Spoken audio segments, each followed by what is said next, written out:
Assalamualaikum warahmatullahi wabarakatuh. Perkenalkan, nama saya Sally Junaida dengan NPM 204040401050. Saya dari lokal B3 Manajemen. Nah, di sini saya akan mempresentasikan sedikit tentang strategi operasi dalam sebuah lingkungan global. Ada 6 alasan operasi bisnis domestik yang kemudian berubah menjadi operasi bisnis internasional. Yang pertama, meningkatkan rantai pasokan. Rantai pasokan terkadang bisa ditingkatkan dengan menempatkan fasilitas-fasilitas di negara-negara di mana sumber daya yang tersedia berbeda. Sumber daya ini bisa berupa keahlian sumber daya manusia, biaya buruh yang rendah, atau bahkan mentah. Misalkan, studio auto styling dari seluruh dunia telah berpindah ke kiblat otomotif dari California Selatan untuk memastikan keahlian dalam desain otomotif kontemporer. Yang kedua, ada mengurangi biaya. Banyak kegiatan operasi internasional berusaha untuk mengambil keuntungan dari kesempatan berwujud untuk mengurangi biaya. Lokasi-lokasi di luar negeri bisa membantu menurunkan baik itu biaya langsung maupun tidak langsung. Peraturan pemerintah yang kurang ketat dalam berbagai ragam praktik kegiatan operasi, misalkan pengawasan lingkungan, kesehatan dan keselamatan, dan lain-lain, mengurangi biaya. Kesempatan untuk memotong biaya pajak atau tarif juga menjadi pendorong kegiatan operasi di luar negeri. Yang ketiga, ada meningkatkan operasi. Kegiatan operasi belajar dari pemahaman yang lebih baik mengenai perbedaan-perbedaan bagaimana suatu bisnis ditangani di negara-negara yang berbeda. Alasan lainnya untuk memiliki kegiatan operasi internasional adalah untuk mengurangi waktu respon dalam memenuhi persyaratan produk dan jasa pelanggan yang berbeda. Yang ketiga, ada memahami pasar. Karena kegiatan operasi internasional memerlukan interaksi dengan pelanggan, pemasok, dan bisnis kompetitif lainnya dari luar negeri. Tidak dapat dipungkiri bahwa perusahaan internasional belajar mengenai kesempatan untuk produk dan jasa yang baru. Yang kelima, ada meningkatkan produk. Perusahaan melayani diri mereka sendiri dan pelanggan mereka dengan baik ketika mereka tetap berinisiatif, terbuka terhadap ide-ide baru, sehingga mereka bisa menciptakan produk yang lebih inovatif dan menarik perhatian pelanggan. Yang keenam, ada menarik dan mempertahankan talenta global. Organisasi global bisa menarik perhatian dan mempertahankan karyawan yang lebih baik dengan memberikan kesempatan pekerjaan yang lebih baik. Mereka memerlukan orang-orang dalam semua area fungsional dan area keahlian di dunia. Perusahaan global bisa merekrut dan mempertahankan karyawan yang baik karena mereka menyediakan baik itu kesempatan pertumbuhan yang lebih besar dan perlindungan terhadap pengangguran ketika terjadi penurunan perekonomian. Selama penurunannya perekonomian dalam suatu negara atau benua, sebuah perusahaan global memiliki cara untuk merelokasi personel yang tidak diperlukan ke lokasi yang lebih menguntungkan. Selanjutnya, ada mengembangkan misi dan strategi. Sebuah manajemen operasi yang efektif harus memiliki sebuah misi sehingga diketahui kemana arahnya. Dan sebuah strategi sehingga diketahui bagaimana pencapaiannya. Ini merupakan kasus bagi sebuah organisasi domestik yang kecil, selain juga organisasi internasional yang besar. Misi dari suatu organisasi sebagai tujuannya, kontribusi apa yang diberikan kepada masyarakat. Sementara strategi merupakan sebuah rencana tindakan dari sebuah organisasi untuk mencapai misi. Selanjutnya, ada memperoleh keunggulan kompetitif melalui operasi. Yang pertama adalah persaingan melalui diferensiasi. Diferensiasi dikaitkan dengan adanya keunikan.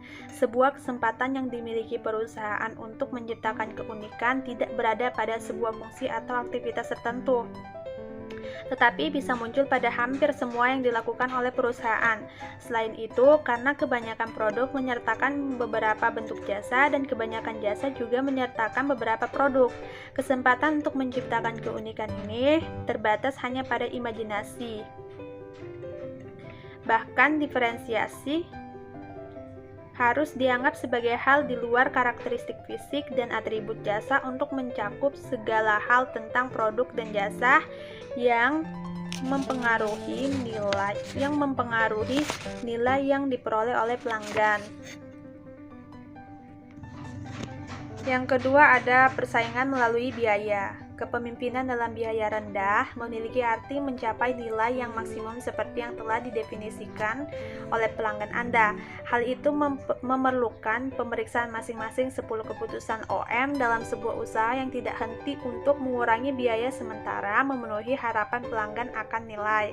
Sebuah strategi biaya rendah tidak berarti memiliki nilai yang rendah atau kualitas yang rendah pula. Yang ketiga ada persaingan melalui respon. Strategi ketiga adalah respon. Respon seringkali dianggap sebagai respon yang fleksibel, tetapi juga merujuk pada respon yang dapat diandalkan dan cepat. Bahkan kami mendefinisikan respon sebagai keseluruhan tentang nilai terkait dengan pengembangan dan pengiriman produk yang tepat waktu. Selain juga menentukan jadwal yang terpercaya dan kinerja yang fleksibel. Respon yang fleksibel dapat dianggap sebagai kemampuan untuk menyesuaikan perusahaan dalam sebuah pasar di mana inovasi desain dan volume berfluktuasi secara substansial.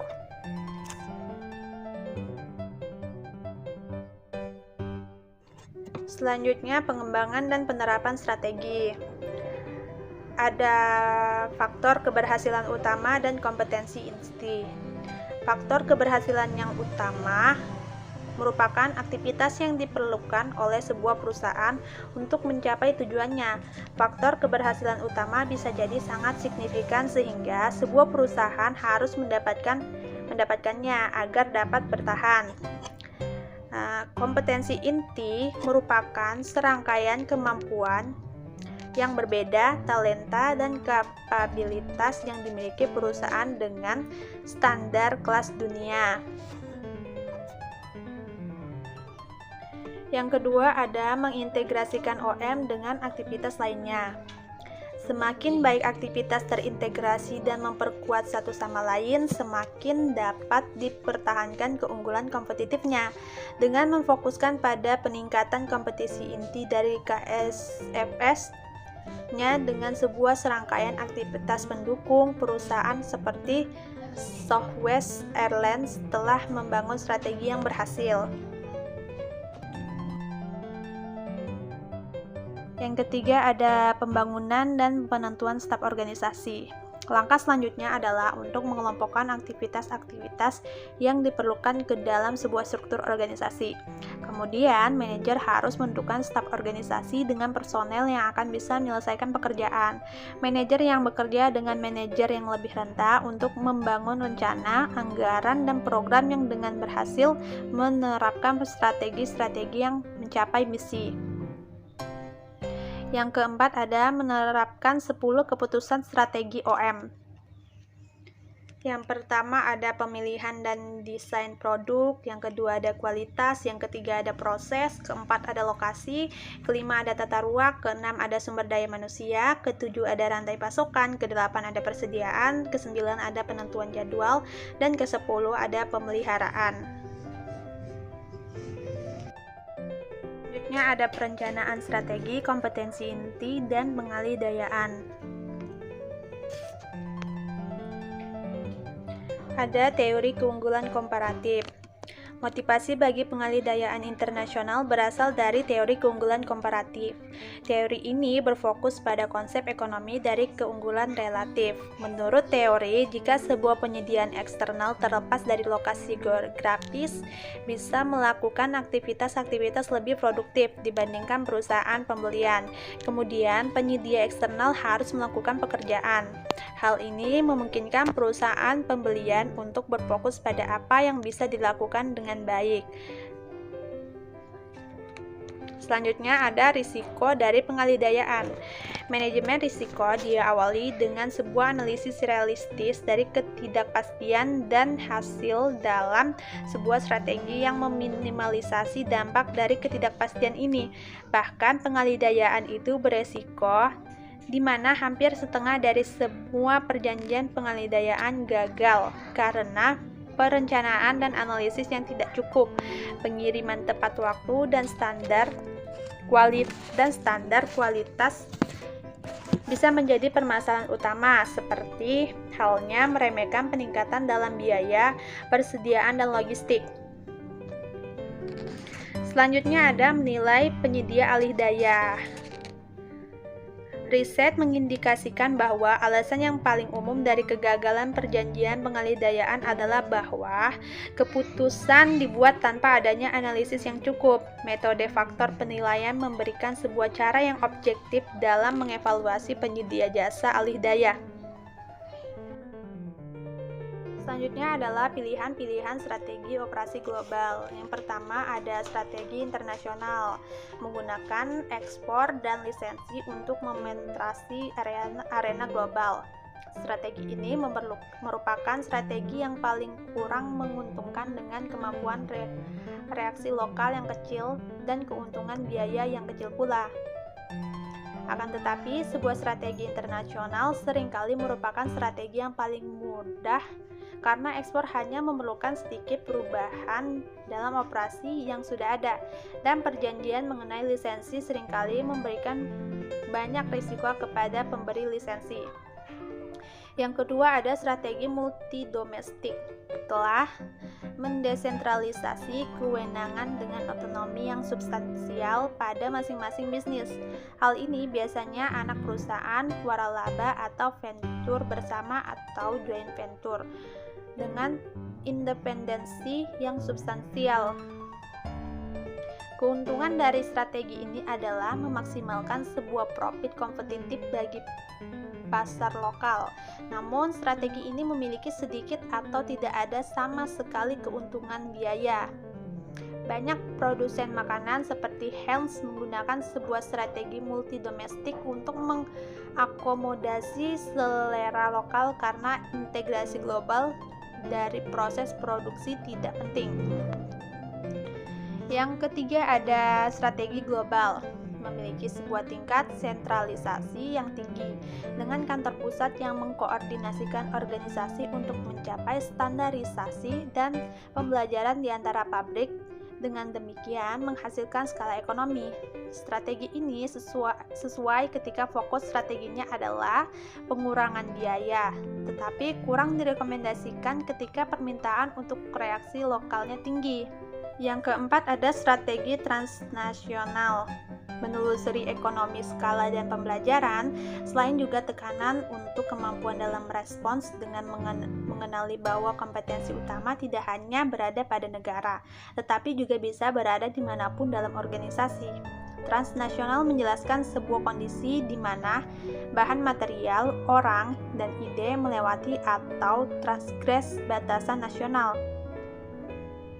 Perusahaan-perusahaan ini memiliki potensi untuk mengejar ketiga strategi operasi, misalkan diferensi biaya rendah, dan respon.